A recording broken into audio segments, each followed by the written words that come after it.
Você sabia que existe um único nome na Bíblia que foi diretamente apagado por Deus do livro da vida? Sem segunda chance. Sem aviso. Apenas uma frase. E o destino daquele homem foi selado para sempre. Parece radical? Parece injusto? Pois é justamente essa história que vamos explorar agora. E eu já te adianto, ela vai desafiar sua visão sobre privilégio, propósito e obediência.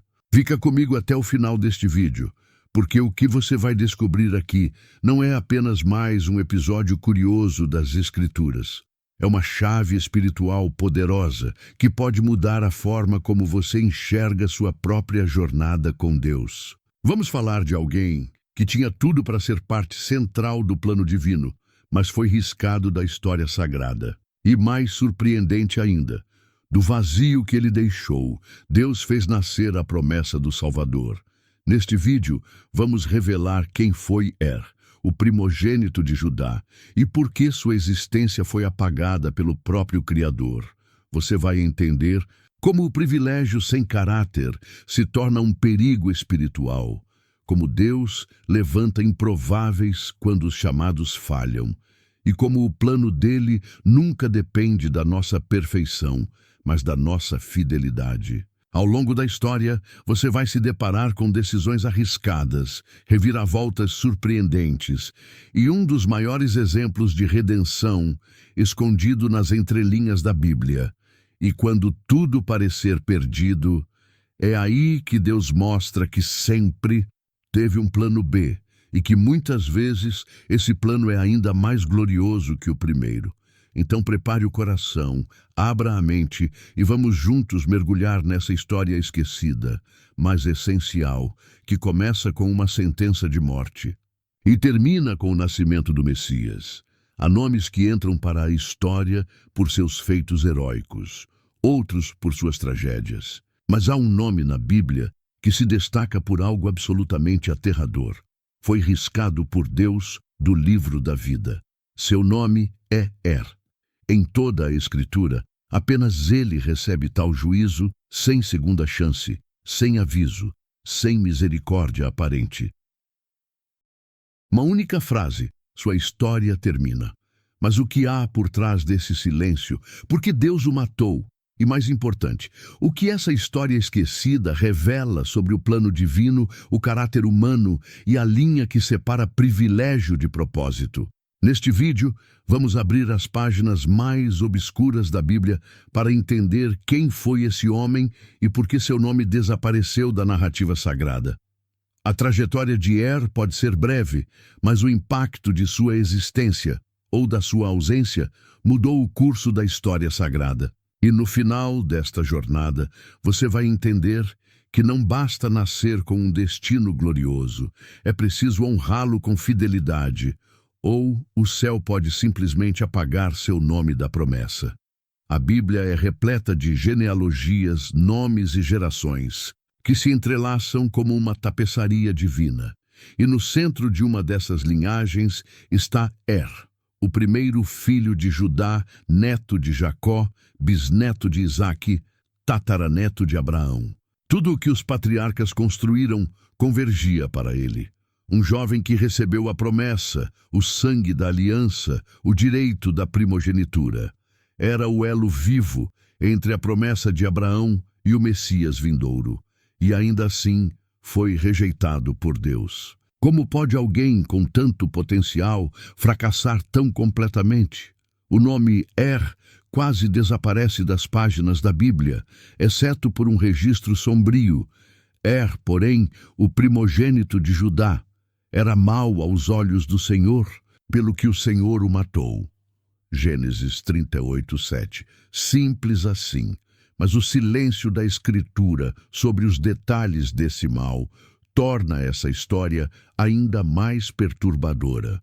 Porque quando a Bíblia silencia, Deus está gritando por atenção, e é justamente por isso que precisamos entender o contexto onde tudo começou. Porque muitas vezes os erros fatais são plantados muito antes da queda.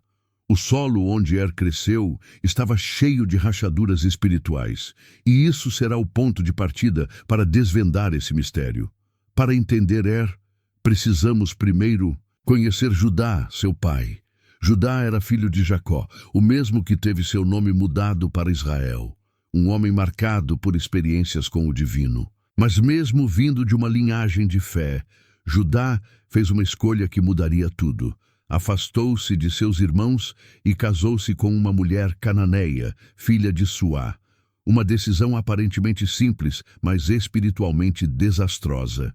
Os cananeus eram conhecidos por suas práticas idólatras e perversas. Deus já havia orientado que os filhos de Israel não se misturassem com esse povo. Abraão proibiu Isaque de tomar uma esposa cananeia. Rebeca chorou quando Esaú fez isso. E agora, Judá, portador da promessa messiânica, mistura sua descendência com a cultura pagã. É nesse solo espiritual contaminado que nasce Er, fruto de uma união entre a promessa e o paganismo. Er cresce em uma casa dividida entre dois mundos, o chamado de Deus e as seduções da cultura cananeia. Seu nome significa vigilante, mas, ironicamente, sua vida demonstra uma completa cegueira espiritual. Ninguém sabe como foi sua infância, nem o que aprendeu, mas o ambiente em que cresceu revela muito. Ele era herdeiro das promessas, mas foi criado sob influências que o afastaram de seu destino. Mesmo com toda essa bagagem sagrada, Er falhou. Talvez por negligência paterna, talvez pela cultura que o cercava, talvez por suas próprias escolhas, mas o fato é que o privilégio não o impediu de se perder. E isso já nos ensina algo. Não basta nascer com bênçãos, é preciso vivê-las com integridade. A responsabilidade é tão pesada quanto o privilégio que se carrega. Er não era apenas um filho de Judá, ele era o elo entre Abraão e o futuro Messias. E ainda assim, sua história termina com uma sentença divina sem apelação. O que se segue a esse julgamento é uma cadeia de eventos que só reforça a gravidade do erro de Er e o quanto Deus estava determinado a proteger seu plano, mesmo que isso significasse apagar um nome da promessa. A sentença de Er é talvez a mais curta e aterradora da Bíblia, uma linha, uma frase e um destino selado. Er era mau aos olhos do Senhor e o Senhor o matou. Nenhuma explicação. Nenhuma descrição de seu pecado, apenas a afirmação de que era mau aos olhos do Senhor. Esse silêncio grita e nos convida a refletir sobre a seriedade do julgamento divino. Deus não é um tirano instável. A Bíblia o descreve como compassivo, misericordioso e tardio em irar-se. Se o juízo caiu sobre Er sem aviso, é porque sua maldade foi extrema. Rabinos judeus, no Midrash, sugerem que Er impedia Tamar de engravidar, por egoísmo ou vaidade. Outros acreditam que ele introduziu práticas idólatras em sua casa. Alguns comentam que ele pode ter sido cruel com sua esposa. Mas o texto sagrado escolhe o silêncio. Talvez o maior ensinamento esteja justamente aí. Deus não está tão preocupado em revelar os detalhes do pecado, mas sim a gravidade de rejeitar seu propósito. Quando recebemos um chamado e nos recusamos a honrá-lo, quando temos um privilégio divino e escolhemos a corrupção, o juízo pode ser silencioso, mas implacável. Deus vê o que ninguém vê e age quando o plano dele está em risco. Er deveria ser o pilar de uma linhagem sagrada, mas se tornou um risco para ela. E Deus não hesitou. Um nome foi apagado, e no lugar dele, o plano divino avançaria por caminhos mais surpreendentes. A lição é clara: Deus não é obrigado a manter ninguém em sua obra. Somos convidados a participar, mas jamais indispensáveis. Se não quisermos honrar nosso papel, ele seguirá, mesmo sem nós. A morte de Er abre um vazio, um vácuo genealógico que precisa ser preenchido. E é aí que começa a parte mais dramática e surpreendente da história. O plano de redenção se desenha não por força de heróis, mas por meio de uma mulher improvável, corajosa e determinada a não deixar que a promessa morresse com os homens. Com a morte de a linhagem da promessa entra em perigo. Judá, consciente da importância de gerar descendência, recorre à antiga prática do levirato, tradição segundo a qual o irmão mais novo deveria casar-se com a viúva e gerar filhos em nome do falecido. Assim, o nome e a herança espiritual de seriam preservados. Judá então ordena que seu segundo filho, Onã, se case com Tamar. A missão era clara: restaurar a linhagem sagrada. Mas Onã tinha outros planos. Onã aceita o casamento, mas sabota o propósito. Sempre que se deitava com Tamar, ele derramava na terra sua semente, impedindo a concepção. Ele sabia que qualquer filho daquela união seria considerado legalmente filho de e isso o ameaçava. Onã não queria dividir a herança. Ele queria o status de primogênito sem a responsabilidade que isso exigia. Seu ato não era apenas desrespeito à esposa, mas uma rebelião silenciosa contra o plano de Deus. E mais uma vez, a resposta divina é imediata. O que ele fazia era mal aos olhos do Senhor, pelo que também o matou. Onã cai como seu irmão. 2 mortes, 2 julgamentos, 2 recusas em assumir o papel que Deus lhes havia dado. O pecado aqui não foi apenas sexual, foi espiritual. Foi uma recusa em participar da promessa divina, um ato deliberado de resistência contra a continuação do plano messiânico. Deus não hesita quando sua promessa está em risco. Ele não negocia com o egoísmo. E a família de Judá, agora marcada por luto e escândalo, começa a temer. Judá tem um terceiro filho, Selá, mas não tem coragem de entregá-lo a Tamar. O medo de perder outro filho o paralisa. Em vez de confiar em Deus, Judá escolhe enganar Tamar, prometendo o casamento no futuro, mas sem intenção de cumpri-lo. O pecado agora muda de forma. Da rebeldia dos filhos à covardia do pai. Tamar, por sua vez, permanece viúva, fiel, esperando que a justiça seja feita. Sem filhos, sem proteção, sem futuro. Uma mulher condenada ao esquecimento por um sistema que se recusava a protegê-la. Mas é justamente neste cenário de silêncio e dor que Deus começa a operar por caminhos inesperados. O plano de redenção está apenas começando e virá pelas mãos de quem menos se espera. Tamar poderia ter aceitado o esquecimento. Poderia ter se conformado com o papel que lhe haviam imposto, de viúva silenciada, marginalizada, rejeitada. Mas em vez disso, ela se torna protagonista da história. Quando percebe que Judá não cumpriria sua palavra de lhe dar Selá como marido, ela elabora um plano ousado, arriscado e surpreendentemente eficaz. Ela não quer vingança, ela quer justiça e, acima de tudo, quer que a promessa de Deus seja cumprida.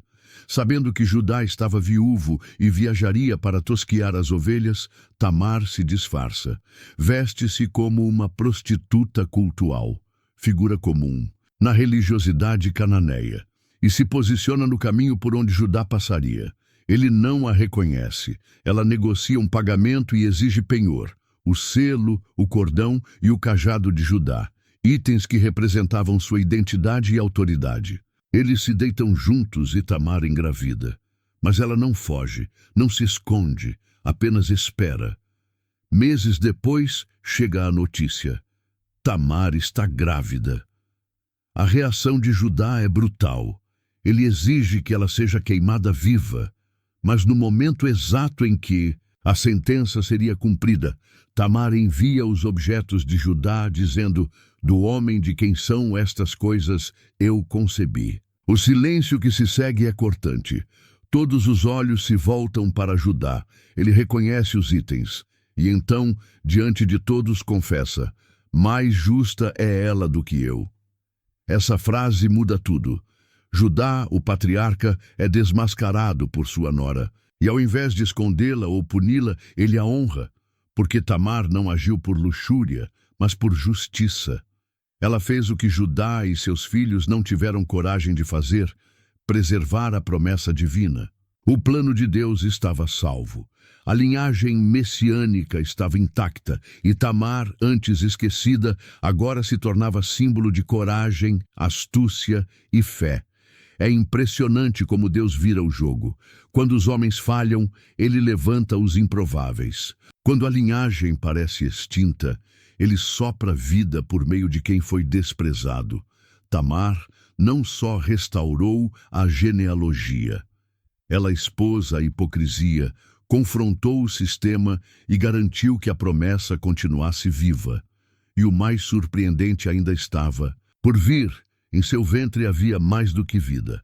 Havia um símbolo profético que apontava para o futuro. O dia do parto chega. E com ele, uma das cenas mais simbólicas de toda a Bíblia. Tamar está grávida de gêmeos. Durante o trabalho de parto, uma das crianças coloca a mão para fora. A parteira, atenta, amarra um fio vermelho no pulso do bebê. Ele seria o primogênito, o herdeiro. Mas, de repente, algo inusitado acontece.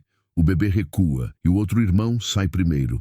Um rompimento, uma inversão, uma brecha na ordem natural das coisas. O menino que nasce primeiro é chamado de Pérez, que significa brecha ou ruptura. O outro, com o fio escarlate, recebe o nome de Zerá, que significa brilho. Esse detalhe parece pequeno, mas carrega um significado profundo. Perez representa a inversão divina, o padrão celestial onde o improvável supera o esperado. A história de Deus nunca foi sobre o mais forte, o mais velho, o mais preparado. Foi sobre o disponível, o obediente, o improvável. Assim como Abel foi aceito em lugar de Caim, como Jacó tomou o lugar de Esaú, como Davi superou seus irmãos. Perez se torna o canal da promessa, o novo elo que unirá Judá ao Messias. De uma união controversa, Deus extrai redenção. De um plano humano falho, ele traça uma nova rota. O que parecia escândalo vira salvação. A justiça, aos olhos de Deus, muitas vezes parece loucura para os homens. Pérez cresce. Dele virão Esrom, depois Ram, depois Aminadab, até chegar a Boaz, Obed, Jessé e Davi, o rei conforme o coração de Deus. E séculos depois, quando Mateus escreve o evangelho que apresenta Jesus como rei dos judeus, ele escreve: Judá gerou de Tamar, Perez e Zerá. Mateus 1:3. Ali, entre dezenas de homens, o nome de Tamar brilha, porque ela foi a mulher que, quando todos falharam, manteve viva a chama da promessa. A brecha aberta por Perez não foi apenas física, foi espiritual. Deus mostrou que pode usar histórias tortas para escrever linhas retas, que pode transformar escândalo em salvação, que pode apagar um nome e elevar outro. O nome de Er foi riscado, o de Perez gravado na linhagem do Salvador. A história de Er, apesar de curta, ecoa com força até os dias de hoje. Seu nome foi o único que Deus apagou diretamente da linhagem messiânica. Ele tinha tudo: herança, posição, promessas, mas desperdiçou tudo por falta de caráter. E essa é a primeira lição que precisamos gravar. Privilégio não garante fidelidade. Não importa o quão nobre seja a sua origem, se você não honrar o chamado, o céu pode seguir sem você. Er nos ensina que não é o nascimento que nos define, mas as escolhas que fazemos. A segunda lição é ainda mais profunda. Deus não tolera a injustiça. A maldade de Er foi julgada. O egoísmo de Onã foi confrontado. A covardia de Judá foi exposta. Ninguém passou impune diante do Deus que vela por seu plano. E isso deve nos fazer refletir sobre como temos tratado os outros, como temos reagido diante das responsabilidades que recebemos. A justiça divina não falha. Mesmo quando parece tardia, ela vem no tempo certo. Mas a história também revela uma faceta surpreendente de Deus. Quando os homens falham, ele levanta os improváveis. Tamar era uma viúva esquecida, sem voz, sem poder. Mas Deus usou sua coragem para restaurar uma linhagem. Não foi o sacerdote, nem o profeta, nem o patriarca que garantiu a continuidade da promessa. Foi uma mulher rejeitada, decidida a não deixar que o plano divino morresse. Deus não vê como o homem vê. Ele escolhe o desprezado e transforma em instrumento sagrado. E mais do que isso, o plano de Deus não pode ser frustrado. Morreu. Onã foi eliminado. Judá vacilou. Mas a promessa de Abraão permaneceu firme, porque o autor da história não depende da perfeição humana. Ele redime, ele restaura, ele reescreve. A linhagem que parecia comprometida floresceu por um caminho improvável, e de Tamar nasceu Perez, e de Perez veio o Salvador. Deus usa situações imperfeitas, pessoas imperfeitas e decisões imperfeitas para cumprir seus propósitos perfeitos. Por fim, há uma pergunta que ecoa como um sussurro sagrado. Você será lembrado pelo vazio que deixou ou pelo legado que construiu? O nome de foi apagado, o de Tamar permanece, o de Perez foi exaltado. Todos tiveram papel na história, mas cada um fez uma escolha. E agora é a sua vez. Qual será o impacto da sua vida no plano de Deus? Você está disposto a vigiar seu coração, assumir seu chamado e viver com fidelidade? Ou vai deixar que o privilégio se perca na desobediência? Se você chegou até aqui, parabéns. Isso mostra que você está buscando mais do que histórias, está buscando propósito, entendimento e intimidade com Deus. E a história de por mais sombria que pareça, é uma convocação para todos nós. Ela nos lembra que nenhum de nós é indispensável ao plano divino, mas todos somos convidados a fazer parte dele. E mais do que isso, Deus é especialista em transformar ruínas em redenção. Se este vídeo falou com você, deixe nos comentários o que mais te impactou. E se você quiser, escreva apenas: eu escolho deixar um legado, para sabermos que você ficou até o final e está comprometido com algo maior do que você mesmo. Isso nos inspira e fortalece essa comunidade de pessoas que querem crescer na fé e no entendimento da palavra. Não se esqueça de deixar seu like, se inscrever no canal e ativar o sininho para receber novos vídeos com histórias bíblicas esquecidas, mas poderosas. Histórias que vão desafiar sua fé, tocar seu coração e abrir seus olhos para o que Deus ainda quer fazer em sua vida. E se você quer continuar mergulhando em mistérios profundos da Bíblia, deixamos aqui mais 2 vídeos recomendados para você assistir em seguida. Histórias de transformação, escolha, queda e redenção. Porque no fim, a história que Deus quer escrever é a sua, e ela ainda está em construção. Até o próximo vídeo, e que o seu nome seja escrito com honra no livro da vida.